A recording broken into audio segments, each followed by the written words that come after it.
All right, near this fenced off area of rocks and shrubs, I'm going to talk to you about day 4 of dealing. I guess every day is going to get a video. We'll see. So far it has. Day 4. Today's actually day 5. I filmed yesterday. Didn't love how the video turned out, so I'm going to talk about, this is like a second take, talking about day 4. Day 4 started with the deuce to 7 triple draw.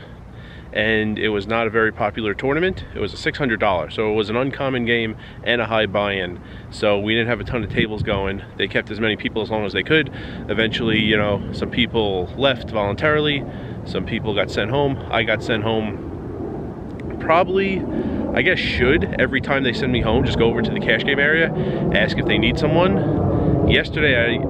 Today I really should have asked. I'll get to that in tomorrow's video. Yesterday, even the cash game area was not very active.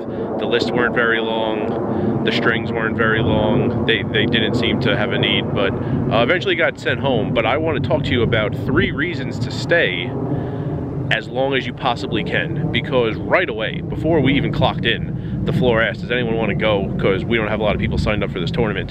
And at least one person left before even clocking in. So that person had to get dressed, come down to Orleans, but then left, had the day off, you know, besides having to wake up and, you know, put on the uniform and drive down, but had the day off. So 3 reasons why I'm staying no matter what. 1 is more money. Of course, if you work, it's more money than if you don't, but it's a few different ways. Of course, just being there, you know, instead of being at home, you're earning money instead of earning 0. Also, it could work out a lot how day number 2 worked out. I almost got sent home before I even clocked in because I got 2 different schedules, and I guess the schedule that was made most recently didn't have me on for day number 2. So I asked about it and wound up being used for the cash games. Eventually at around 4, I think it was 4, a new shift of cash game dealers came in, and they didn't need me in cash anymore. They said, go over to the tournament area, ask if they need you. If they don't need you, go home. But if they need you, you know, help them out. And then I ended up dealing Omaha 8, no limit, and a different no limit tournament. So not only is it more money, it could also turn out to be a full day, not just like, you know, okay, you work like 3 hours in the tournament area, then go home. Maybe you hang around for as long as possible, 3 hours or so. Then when the tournament floor doesn't need you anymore, you go over to the cash games, they could use you for like 2-3 hours. Then when they don't need you anymore, you go back to tournaments, and maybe the evening tournament has a lot more entries than expected, and they really need you over there, and it turns into a full day like that. Because that actually happened yesterday. The deuce to 7 triple draw event was, hold on. It's gonna go out in case if I don't take a draw every once in a while. The deuce to 7 triple draw event wasn't very popular. The 4 o'clock event was Omaha 8 stud 8 level by level, and I heard that was much more popular than anyone expected, and they actually were calling and emailing dealers to come back in. I didn't get a call or an email. I don't know if I would have seen it instantly. I don't know if I would have went back in, but I didn't get the notice anyway. I went in today and heard people talking about it. So it could turn into a full day. And 3-fold why it's more money, because it could go towards your overtime pay a little bit. So say, you know, right before we clock in, they ask, anyone want to go home? We don't have a lot of entries for this 11 a.m. tournament. Someone just goes home, as opposed to working as long as possible and then being sent home 3 hours in.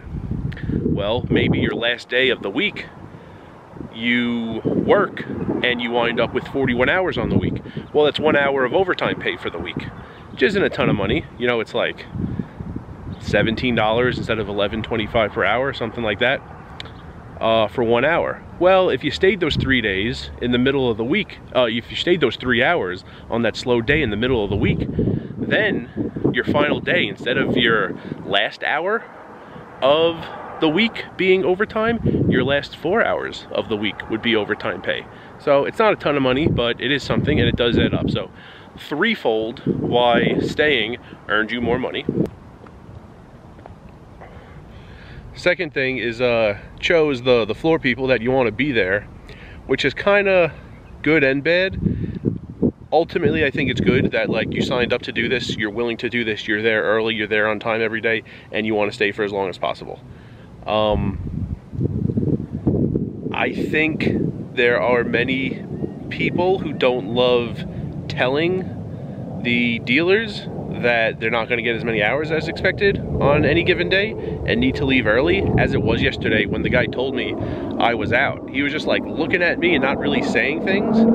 I thought he just forgot my name and was trying to remember it, and then after he told me I was done for the day, I realized like he was just having a tough time telling me, you know, I got 3 hours instead of like the 8 I probably expected, and I need to leave. So I guess it is easier on them when people voluntarily go on slow days. They don't need to think about who to send home. They don't have to work out all the scheduling and how many people are still around and stuff. But I think ultimately, you know, you signed up for this, did the fingerprinting, did all the gaming commission, getting your gaming license and things like that. You went to the audition, you're on the schedule, you know, you're driving in, you're showing up, like, to want to be there instead of wanting to like show up and leave. I think it's a good thing to want to be there every day for as long as possible. Third thing, not that there's any dog in this fenced off area, but third thing is, if it's a slow day, it's because there aren't many people playing in the tournament. If there aren't many people playing in the tournament, it's probably, not definitely, but probably because it's a tournament that it's a game that isn't very common. And if it's a game that's not very common, that means the dealers probably haven't dealt it much themselves. In addition to not a lot of players in town winding up at Orleans playing it, dealers probably haven't dealt the uncommon games that much, so staying gets you experience. I really, really wanted to get it down, at least one of deuce to 7 triple draw. I had never dealt it. I did get one down, dealing to players. So the first hand I ever dealt of deuce to 7 in my life was in the audition in mid-April. Since then, I had practiced, but practicing, you know, dealing on the mattress in my room has its limits. You know, I could go over the rules of the game, I could go over street by street what happens, I could go over whether it's fixed limit, whether it's a split pot game, whether it's no limit, etc. I could think about that all I want. I could do the mechanics, you know, I could shuffle the deck of cards I have, I could deal out the cards, I could do all that, but there aren't players, there's no one putting in chips, there's no chips of any kind for any purpose. I'm never making change, I'm never like pushing the pot. It's limited how much my practice is going to help me. I really wanted to deal that game that I never dealt to get some experience in, so I stayed as long as I could, and those were my last 2 downs. I was actually on I think a dead table, a table we had prepared with chips in case a bunch of people registered and they needed a table. We had one set up. That was one of my downs, and then I actually got to deal my down, and then I went on break, and then I went home. But got it in, and also got a hand where I ran out of cards in the deck, which happens in the low ball triple draw game sometimes. I wanted that to happen because I asked like a lot of people over the last few weeks, a lot of times, trying to figure out what the procedure is, because I just couldn't find it on the website, and the TDA poker website. It was unclear, or like I couldn't find it in that document, and I asked a lot of people, eventually found out how we're doing it at Orleans, and that situation arose, and I dealt it out properly. So wanted to get some experience in. That is the third reason. I've never dealt stud 8. I mean, I know how to, but I'll feel a lot more comfortable after the first time I do it, which tomorrow for me in real time is the horse event. So I imagine I'll deal stud 8 unless I'm on break that level, I guess. I guess that could happen. I could always be on break on the stud 8 level, but